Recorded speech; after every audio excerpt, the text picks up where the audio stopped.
So, if you hear the word data, what comes to mind?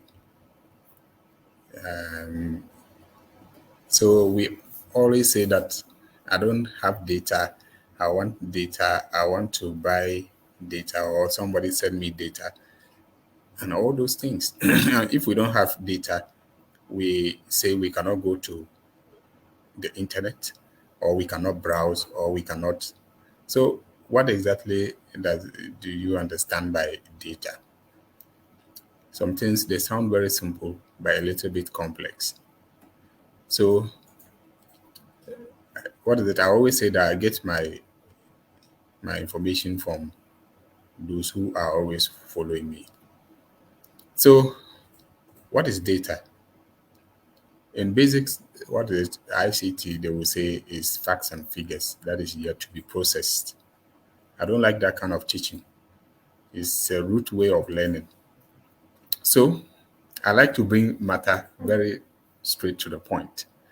You see, data, like they say, is facts and figures.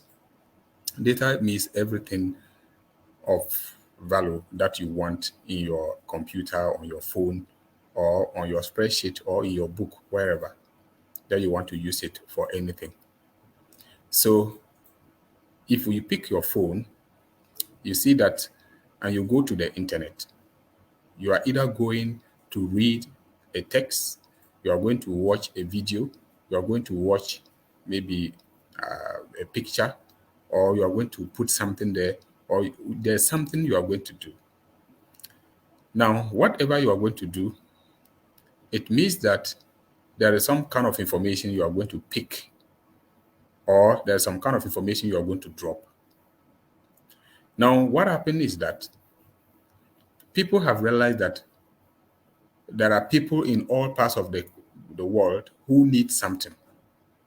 And they decided to collect everything that people must possibly need and put them at one place. They've collected pictures, they've collected texts, they've collected photos, they've collected measurement, they've collected anything biometric, anything that has to do with human beings that has in the world.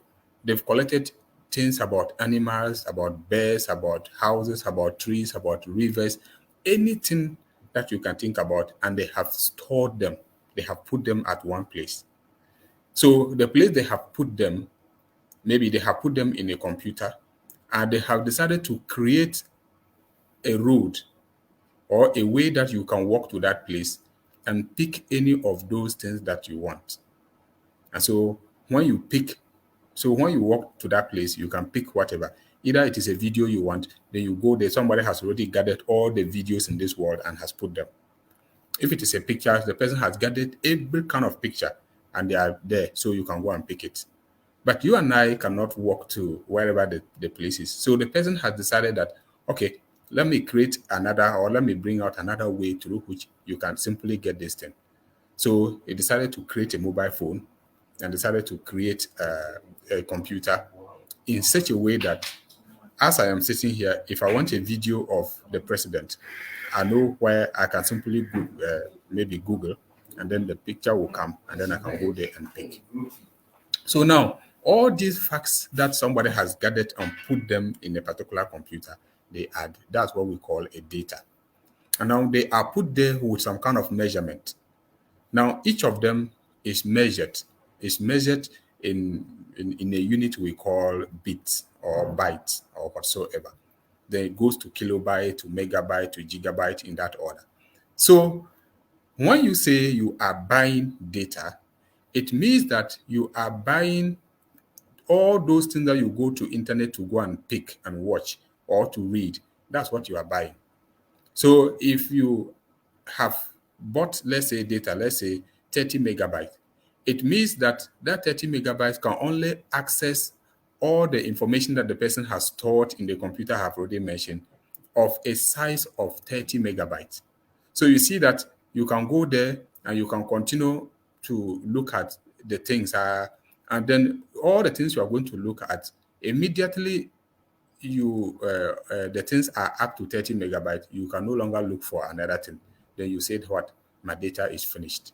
So data is simply, when we say we are buying data, we are actually buying the the opportunity to look or to read or to analyze or to have access to all that information that somebody has packed and put them at a particular point, and then we can go there and pick. That's how we understand data, or that's how you can, what is it, you understand data. So where the person has packed all this information is what we call the database. So it is a base, it is it is a place where a lot of things are packed, different data sets are packed there. So for you to have access to them, then it means that you have to buy them. It's not for free. So the person is selling it to you.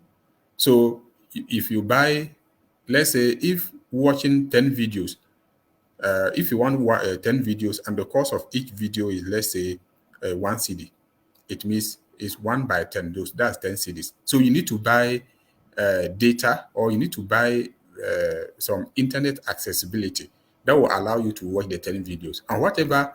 And you remember I said that that deposit of the video is the data. So what you are buying is actually the videos you are buying, in the sense that you buy 10 CDs of something like airtime, and that will allow you the opportunity to watch or to be able to have access to those videos.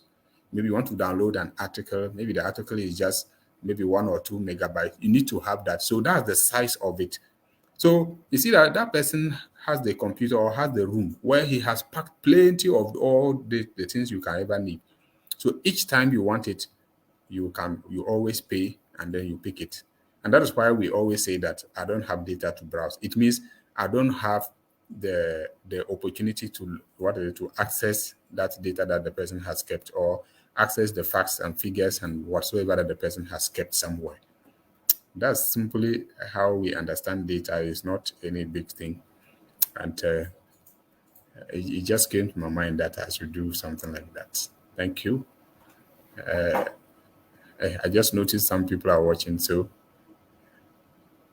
that's Richard Adok. Yeah, Rich, me and you, we get some fight. When I come home, we will fight some more.